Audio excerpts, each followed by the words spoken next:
Hey now, Brawlers, it's time for another Board Game Brawl review with Nick Minahan, sponsored by BoardGameBliss.com. Hey now, today we're going to take a look at New York 1901 from Blue Orange Games. One of the few really big box games from Blue Orange, by the way, which is pretty interesting. This is a game, obviously it takes place in 1901 in New York. You and the other players are sort of land moguls. You're trying to grab land in early Manhattan and build up skyscrapers in order to build up and make the city better. And of course, you're trying to hedge out other players and where they might want to build in order to maximize your own points. You're vying for different bonuses by building on the right streets, and you're tearing down old buildings and putting up new, bigger, and better ones, all with the idea of getting as many points as possible. So this is a tile laying game with a little bit of worker placement in a weird way. Let me go ahead and show you how it works. It's actually much simpler than you might imagine. Then we're going to come back and I'll let you know what I think.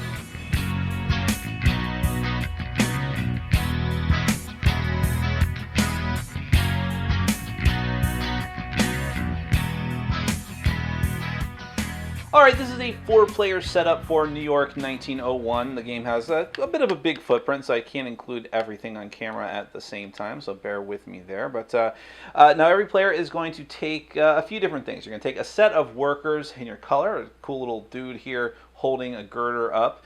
And one thing I do want to point out is that this is an early production copy of the game. So for the red player, the color of the tiles, the skyscraper tiles do not match the color of the workers or your cute little skyscraper piece, which you're going to use as a point scoring marker. But that will be fixed in the retail version, and it doesn't really affect anything anyways, to be honest.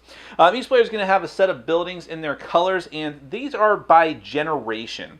And what I mean by that is that at the beginning of the game, you can only build the bronze buildings. Now, if you look at the little number here, that is the amount of victory points you get for building this, and that also denotes what generation it is. This is the beginning generation, the bronze generation. You may move up to the silver generation, or you should. If you don't, then you're doing terribly. And then you have the gold generation as well. And when you're able to build these is dependent on the score track. You're going to look over here, and you'll see that when you get to a certain point on the score track, that is going to unlock silver, and then a little further up, you're going to unlock gold. Now, a variant in the game will actually kick those numbers up a few spots to where you'll unlock them later in the game if you want the game to be a little more restrictive and to not let you build buildings for a little bit longer. Now, there are such a thing in this game as legendary buildings. There are 4 particular buildings that are much differently shaped, and these are based off of famous historical buildings. Everything in the game is Woolworth and the Metropolitan Life building, and the Singer building, and the Park Row building. These are really tough buildings to build, and they're worth a lot of points at as soon as you build them. And they're kind of communal. You can only build one. Each player can only build one. And when you do, you're going to use your little legendary token here to mark it as yours if you ever build it. Each player is also going to get a character tile. And the character tile doesn't really there's no special powers or anything with it, although it will tell you what your starting location is. You're going to take one of these market cards with a blueprint that shows you it basically denotes your first lot of land that you have, and the symbol on your character card is going to tell you where you're going to put your first starting building. So and it's kind of confusing with the colors a bit because I'm the green player, but I have to start over here on the yellow symbols that match that. So that's my starting building, and you see the other players have theirs out there as well. A couple other little bits of setup. I mentioned the market cards. You'll start with one of those. There's also a market over here. You have the open market where you can take the market deck, shuffle them up, and then you're going to have a line of 4 cards that are available to take from on your turn. Whenever you take one of the cards, denoting that you're taking land, by the way, whenever you take one of those cards, it does not get replaced until the end of the turn. There's a special action card that will allow you to take 2, and again, they're not going to get replaced till the end of the turn. Let's go ahead and talk about those special action cards, because that's another thing that each player is going to get. Everyone gets a set of the same exact 3 special action cards. Each of them is usable as many times as you want per round. I mean, you can use as many of them as you want in a single round, but each of them is one-time use. When you use them, they're gone back to the box. This card is going to allow you to double build on a turn, which will make more sense as I explain it. This one allows you to grab 2 lots of land on a turn. Again, that'll make more sense as I go through the overview. And this one allows you to actually cycle through all of those open market cards. You get rid of the 4 that are there, shuffle them up and put them under the deck, and put out 4 brand new ones. This is what you do when you don't have any good choices in the market and you want something else. The last thing that I'm going to explain are the Streets of New York bonus cards and the bonus challenge cards. And actually, I have to apologize because I should have 3 of these out here. I've only got 2, but that's okay. It's enough to illustrate my point. The Streets of New York cards are essentially, during the course of the game, you and the other players are going to be vying for control of the points indicated on the card, which in these cases are 5. By looking at the streets out on the board, whoever has, at the end of the game, whoever has the most buildings along the streets that are indicated on the cards are going to get those points. And some buildings will actually be applicable for more than one street. Like if it's on the corner, it might cover, or it's a really large building, it'll cover more than one street, possibly even 3 streets, in which case it counts for all of those for control. Now the other type of card, though, the bonus challenge card, is a bit more vague. You're actually going to choose one of these at the start of the game, and they all do something a little bit different, but again, they're all going to be tallied at the end of the game.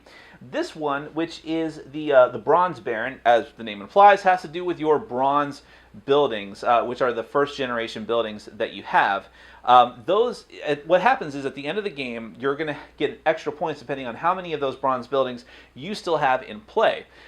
Which doesn't sound that tough. However, as is going to become clear as we go through the overview, you're going to want to demolish those because those are bad buildings. You want to put up better buildings where those are on your lots of land, but in this case you get points for leaving them around, so it's kind of a tough decision to make. To show you a couple of other examples of those, you have the Master Architect's card, excuse me, which gives you extra points depending on how many buildings you build that are not plain old squares and rectangles at the end of the game.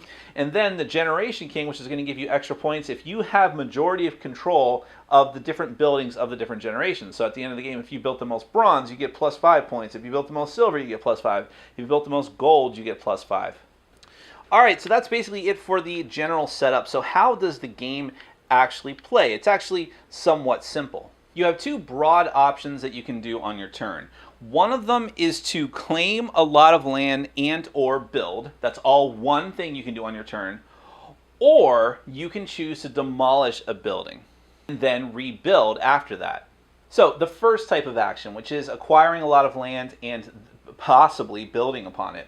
So you'll look at the open market and take a card that you want. Let's say that I really want to build, let's say that I'm the yellow player here and I really want to build in that green area, keep building there. So I'm going to take this green lock card and I'm going to put it on my player board, which is, actually wait, no, this is the one. There we go. See, I'm getting a little bit confused with the colors, but that's okay. So I'm going to put that on my player board, and then I'm going to take, well, you have 2 options here.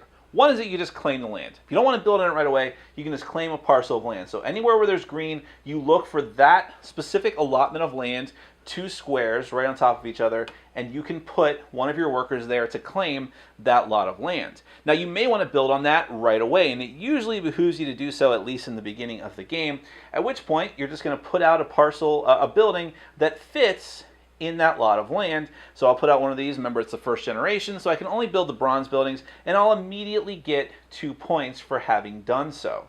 And then at the end of the turn, you're going to fill up the market. Now, I don't have to build there right away. I could instead choose to just claim a lot of land, and then that's it. And then the way that you're going to get bigger and better buildings done is by claiming other lots of land around it. So some of the cards are 3-lot lands, which means that when you take this card, you can either pick one of these, and these are indicated by a different like floral pattern on the board. You can either get an angular 3-segment piece or like a straight up long Tetris piece type block of land. And so let's say that I got one of those for green. It's got to be color matching, and I can take that. Well, now I have a lot of land to work with, and what I might do instead is choose to build, well, let's say I'm in the Silver Age. We're already long past that point. then at that point I might choose to build this because it actually fits here and it's worth a lot more points, and my workers go back to my stock. Now, as the game progresses, more and more people are going to be gobbling up more and more land, and it's going to get pretty tight. And you may have old buildings out that you've already gotten the points for. No one can ever take your points away from you once you've gained them from building stuff.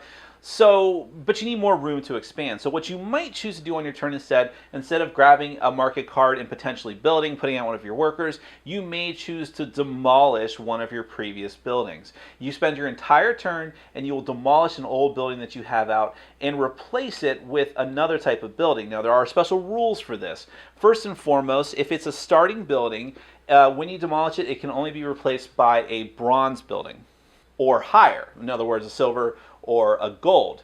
If it's a bronze building, then it can only be replaced by a silver or a gold. If it's a silver building, it has to be replaced by a gold, and a gold building can never be replaced. But if let's see, I knocked down this gold, the silver building, I can go ahead and put this gold one in its place and get another 5 points. Now, treat it along the same levels as a gold building, meaning you can only even attempt to build it when you get past the gold point on the track, and it can never be knocked down or replaced with anything, is one of the legendary buildings, which are very, very tough to build, but you do it in the same way. So if I had claimed, and by coincidence, this happened in one of my games in the exact same place, if I had claimed every lot of land in this 3x3 area, then I could demolish any building except for a gold building that is there. Even that can't break this rule. And I can put out the Woolworth building and claim it with my token and get that amount of points right then and there. And that's really just the basic explanation of the game, but of course some nuance is lost in this explanation because while you're doing these things, other players are doing these things, and you're grabbing land, and they're grabbing land, and they're making buildings, and you're making buildings, and you can constantly be trying to cut each other off, sometimes inadvertently because you just need a certain parcel of land that they may want as well, but you might purposefully try to grab land out from under them if it suits you at that point. And remember that you're constantly in competition before the end of the game with the other players for the street bonus cards, the bonus challenge cards, and so on. And the game is going to end when one player gets down to 4 of their buildings left in their stock. At that point, that player has their last turn. Every other player finishes out that round. Then you look at your points on the score track, which you should have been keeping track of the whole time as you've built buildings. See who gets the bonus points from the bonus cards, and whoever has the most points at that point is the winner of the game. That is New York 1901. Let's get to my final thoughts.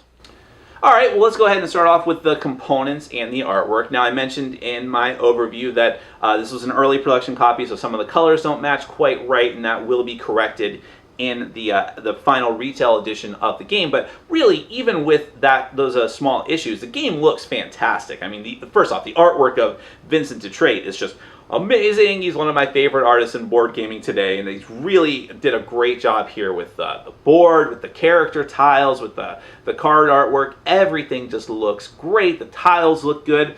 The one small little tiny thing I would complain about with this, aside from the miniatures, is that there's a weird part in the beginning of the game where you're taking a character tile which will have a color associated with it on the board that is not necessarily the color that you chose component-wise to play, which is a weird thing to wrap your head around at first, but once you get through that initial setup stage, it becomes irrelevant after that point. So that is one little thing I would say. And also, again, the first time that you play, it's kind of tough to figure out where lines delineate and which segments of the board are going to link up to the cards. It's not really a problem with the game, it's just sort of a learning curve thing to it. But other than that, the game just looks fantastic. Gameplay-wise, it's very interesting. Now, I like games where you're building things up, but they don't always work for me. For instance, I don't like Suburbia, even though I know that it's, a lot of people love it for that reason, that it's building things up, but it just didn't quite work for me. Maybe it was just too much bookkeeping going on. New York 1901 is actually much simpler than a lot of these other types of games. You're grabbing land, you're putting out tiles, you can only have access to certain tiles as you progress. You're grabbing whatever card is best for you from the market, like the open market. And so there's not a lot of really complex things going on, but there is definitely strategy to be had in this game. And that's why I like any game that is like that, where it's very simple to learn. You can be up and running with this game in less than 10 minutes. I mean, even if it's your very first time playing, the rules are just that simple to understand. But there's just a level of depth to it that I wasn't actually quite prepared for, because it's, at the first, it's like, okay, whatever. Look at all this room we have here. I'm going to take this land, and I'll take this card, and I'll just slowly build my stuff up. Who cares? Not a big deal. Then, as land becomes more scarce, things get much more interesting. This can be a surprisingly mean game. At first, you're taking actions and taking cards from the market that you're not even aware is screwing over other players, because sometimes those cards are in short supply. If that's the only pink card or a pink or green card in the display, and you need it, someone else probably does as well, and you've just totally jacked them potentially on their turn. Maybe you're forcing them to use one of their one-time use action cards just to cycle through the market, and who knows if that's going to work. So you can really set someone back without even intending to. And then the game goes a little bit further, and then you definitely intend to screw people over, because if you see where people are grabbing lands from previous turns with their workers, and you're like, well, they're obviously trying to build something here. Maybe they're even trying to build one of the big mega black tiles. You're like, I can't let you do that. And you put one of your workers there, claim a land, and just totally jack them over if you possibly can. That's the kind of things that can go on in this game, so it can be mean, not overly mean. It's the part of the tension of the game that I like. It's sort of like everything that you do feels important, not overly restrictive. I don't think this is one of those games where if you make one or two mistakes, you're just totally out of it. But if you make 3 or 4 mistakes, maybe you are. You really need to be thinking ahead of, like, what do I want to build? Where do I want to build it? How long do I want to let a plot of land next to a building I've already built go, with the danger that someone else is going to take it? It's also, do I want to take land now and maybe build if I can, or do I want to demolish the building now and put up something better, which could, solve the problem of me holding down this land for too long, it didn't make any sense, but making that decision to either demolish or to build and grab land is another very important thing that you have to come to terms with in the game, and it's not always easy, especially when you're getting down to the end. You look at other players' stuff and realize, okay, I don't have a lot of turns left. What am I going to do to maximize my points? And I will say, this is a point maximization game, and I know that a lot of people will complain about it. I'm not going to call it a point salad game, because there's very few ways that you actually get points, but with just building stuff. But it is point maximization. You're just mathing it out. What's the best thing I can do to get as many points as possible? Because games can be very tight. And I personally like that, but I can understand where other people wouldn't. Other things that I like in the game quite a bit, I love the challenge cards and the street cards, where you're trying to have area. It adds a little area control to the game, because now you want to have as many buildings as you can along the street in order to get as many points as possible. And the fact that it's random every game is really great. Then you have the bonus challenge card, which can add just an interesting spin, which the rules say not to play with it for your first game, but just do it. I think that it adds a lot to the game, and it can lead to some really tough decisions. The one that I like the most is the one where it's like, try to have as many bronze buildings in play as you can, but bronze buildings suck, and you want to build over them. Of course you do. But the amount of points you get for having as many of them as play as you can is really tempting. So now it's another important and tough decision you have to make during the game, and the other ones are good too. So I like this game quite a bit. I don't think it's going to win over a ton of people, because I think that the basics of what you're seeing here have been done in a lot of games in some form or another. I kind of got some Ticket to Ride type feelings at certain points, but I don't like Ticket to Ride very much, and I do like this game. I think it's light enough for people to get into it and get up and running very quickly. I think it's got enough edge and bite to it that gamerly gamers, including some that I played with, were like, yeah, I'm surprised. I really enjoyed this, and that was really tense and stressful at certain points, but in a good way. So I dug it, and I would love to see more expansions and there's a lot of room to develop the game and more things there. That might be the only other knock I have against it, is that at a certain point, I think if you played it too much, which, I mean, you might get a lot of games out of it, but could start to feel a little bit samey. But with some expansions, which would be inevitable if the game does well, I think it would really sing. So that is New York 1901 from Blue Orange Games. I dig it. Thanks for watching. Follow us on Facebook, Twitter, and Patreon. And make sure to check out our sponsor, Board Game Bliss, where you can find an amazing selection of games from around the world. BoardGameBliss.com. Thanks for your support.